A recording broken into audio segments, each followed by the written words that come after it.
wow, I just realized that. That's $100 per person surcharge at the 11 parks. That's not like per vehicle. So that includes Yosemite, Yellowstone, Grand Canyon, and the Everglades. So if family of 4 is going through, that's going to be a $400 extra fee to spend the day at one of these parks. RVing with Joe, taking you where you want to go. Check out the videos that he shows. Don't forget to subscribe. All right, testing 1, 2, 3. Hey everyone, we're going raw here. Hello, RVing with Joe. It is Thanksgiving Day, and I just read some news that I guess came out on Tuesday and Wednesday, and I'm only reading about it now.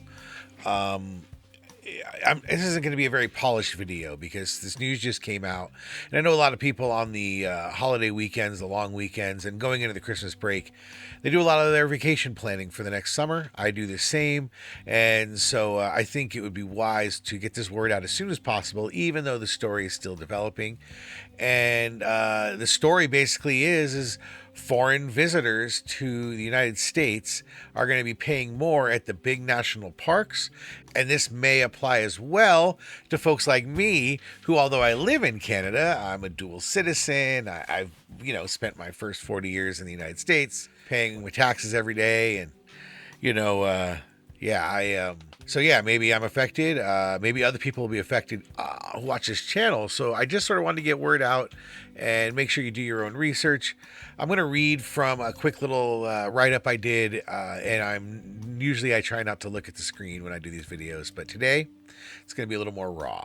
So today we're talking about seeing these big changes coming to the U.S. national parks. I imagine this will spread out to some of the other larger parks if this is successful. It's going to affect a lot of international travelers. It might even affect me. It might affect you if you're not a U.S. resident and citizen currently. The Department of Interior just announced a new entrance fee that's going to be a surcharge of $100 for foreign visitors. So if you're going into the park, say like $20 to go into Yosemite, it's now going to be $120 if you're a foreigner.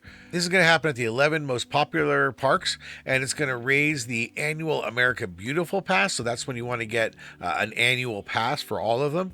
That goes from $80 for regular U.S. residents to $250 for non-U.S. residents. This is one of those topics that people can feel strongly about either way. So I'm going to try to break it down as clearly as I can, knowing what we know today, what's happening, why the government says they're doing it, how local communities might be affected, and what it could mean to those of us who travel in the parks, whether you're a U.S. resident or not. So what does this rule actually say? Foreign visitors will pay $250 for the annual America Beautiful Pass. Without the pass, they're going to have to pay $100 per person. Oh, wow, I just realized that. That's $100 per person surcharge at the 11 parks. That's not like per vehicle. So that includes Yosemite, Yellowstone, Grand Canyon, and the Everglades. So if family of 4 is going through, that's going to be a $400 extra fee to spend the day at one of these parks. That becomes prohibitively expensive, let's face it. These extra fees are on top of the normal entrance fees. U.S. residents will continue paying the $80 fee for the annual pass. And there's going to be a set of these fee-free days. I guess these are going to be some of the holidays, 4th of July and such. And those are going to be fee-free, but they're going to be reserved exclusively for U.S. residents. Now, I don't know if that means the park is closed off to foreigners, or whether that means that foreigners just have to pay the normal foreigner fee to go on those fee-free days. According to the Department of Interior, this new revenue will go right back into improving the parks, things like maintenance, visitors, facilities, and upgrades. I'm sure that more revenue is always going to help. Now, on the surface, the idea is simple. Residents who already contribute through U.S. taxes get consistent pricing, but the visitors who don't pay into that system, well, maybe they contribute a little bit more.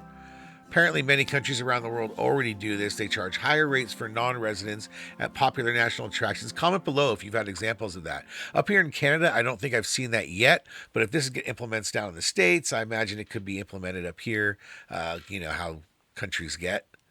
But here's where it gets kind of interesting for me personally. The language of the announcement keeps referring to U.S. residents or U.S. citizens and then foreign visitors, but it's not clarifying every scenario. And a lot of the news reports I'm reading are sort of using these interchangeably. Some of the government communications have used these words interchangeably. For example, I've spent 25 years, working in the U.S. I spent my first 40 years of life in the U.S. And for those who don't know, I still pay income tax now. If I have a major capital gains, let's say I sell a property up here in Canada, I still have to pay taxes in the U.S. We pay in both countries. That's the joy of being a dual citizen between Canada and the U.S. is you're on the hook for both countries. So I still am a U.S. taxpayer and a U.S. voter, but will I be treated like a foreigner because I'm going to roll in with Canada license plates?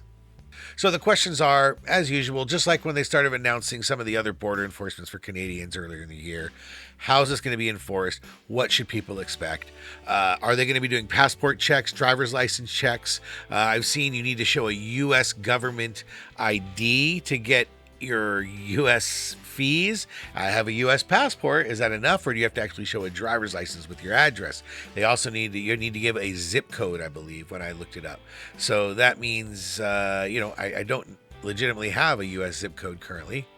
Do you need to maybe bring your residency documents if you're someone here on a green card or something like that? I guess these days you need to be carrying that around all the time from what I see on the news. Now, the park entrances are already sort of busy on big popular days especially, so I'm hoping it doesn't create sort of longer delays as people are trying to get through those lines and having to show citizenship documentation like at a TSA checkpoint or something like that. So, there's two sides to this. Supporters, they want a fair way to differentiate between residents and non-residents. Travelers want clarity as to whether or not they're going to be surprised. I mean, if you're traveling with your family and you're a U.S. citizen who just lives outside of the country right now, you want to know, are you going to be paying an extra $400 for your family that day? But again, all these details are evolving, so make sure you stay tuned. And whether I'm going to a really small little park or I'm going to the really big national parks, one thing I know is I'm going to sleep really well because I got myself a Tokta mattress.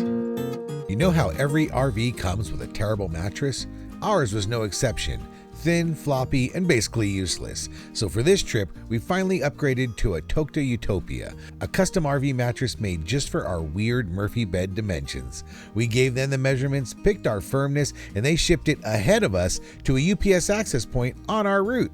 That's right, we picked it up mid-trip right in Hinton, Alberta, unboxed it in the trailer, and bam, it's amazing.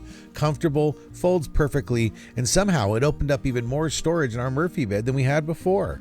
A huge thanks to Tokta for making this possible. Honestly, this is the first time we've ever slept well in the RV. Now, what the Interior Department says the goal is to keep the U.S. access affordable, to ensure that non-residents contribute to the park upkeep since they're theoretically not paying taxes otherwise. Create more opportunities for Americans to enjoy those fee-free days, to use additional revenue to support the park maintenance and visitor services. I don't exactly know how the budgeting works in the U.S. government, whether or not that funds goes into the general fund. So hopefully they're increasing the budgets commensurate with the additional revenue. Otherwise, that money just goes in the general fund. But I get the general principle here. The national parks are dealing with increased visitation, more than 331 million visits in 2024. That was a record-breaking year after the pandemic, especially. Many of the most popular parks are struggling with crowding, infrastructure strains, staffing challenges.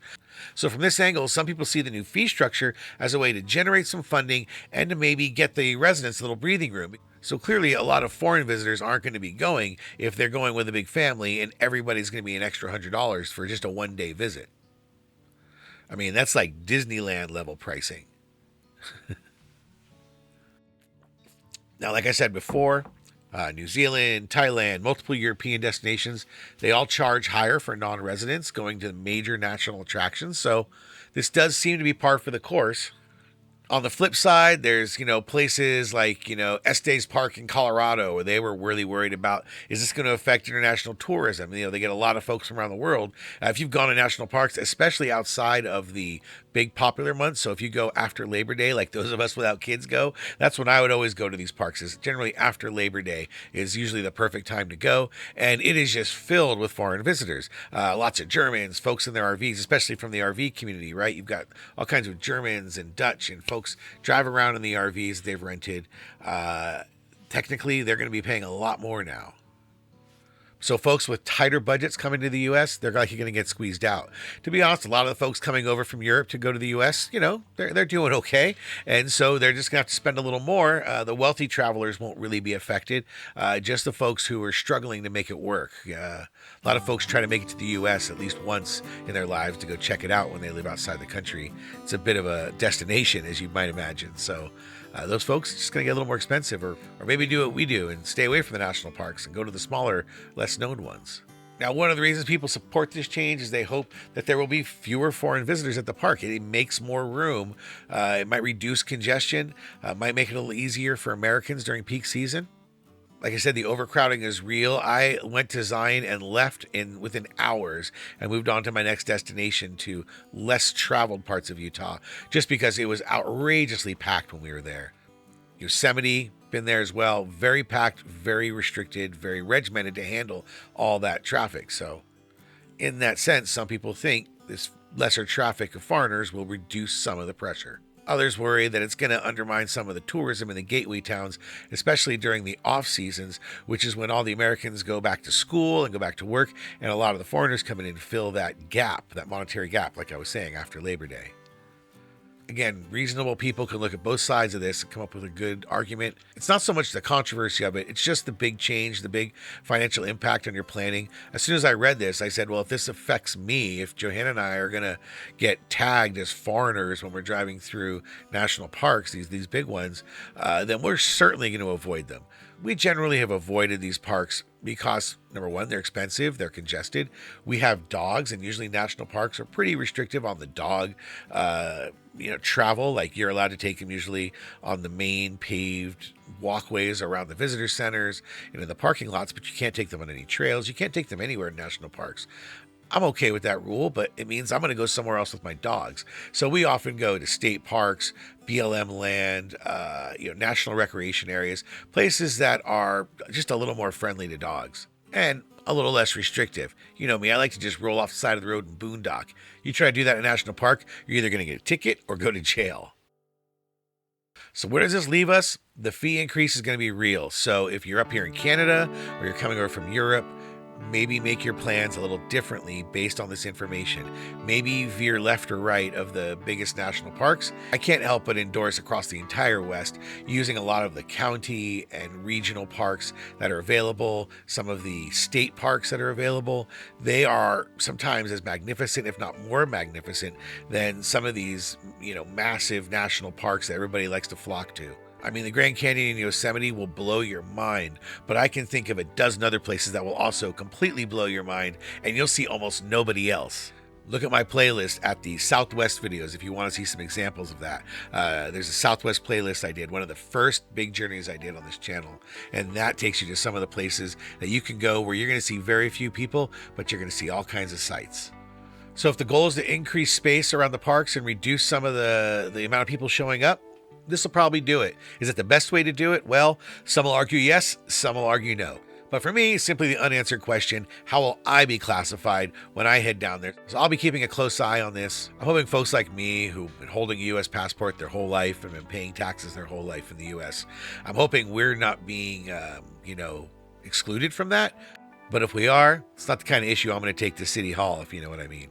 For those of you in the U.S., I hope you're having a great Thanksgiving. Expect some free days on your national parks next year. That's a good thing for you. And for those of you in Canada, I know Thanksgiving's already over, but to everybody in Canada and the U.S., Christmas time is coming. I hope you have a great holiday and get busy living. Subscribe if you haven't already subscribed, and check to see that you're still subscribed if you've subscribed in the past, because sometimes YouTube just unsubscribes people for no good reason. Take care.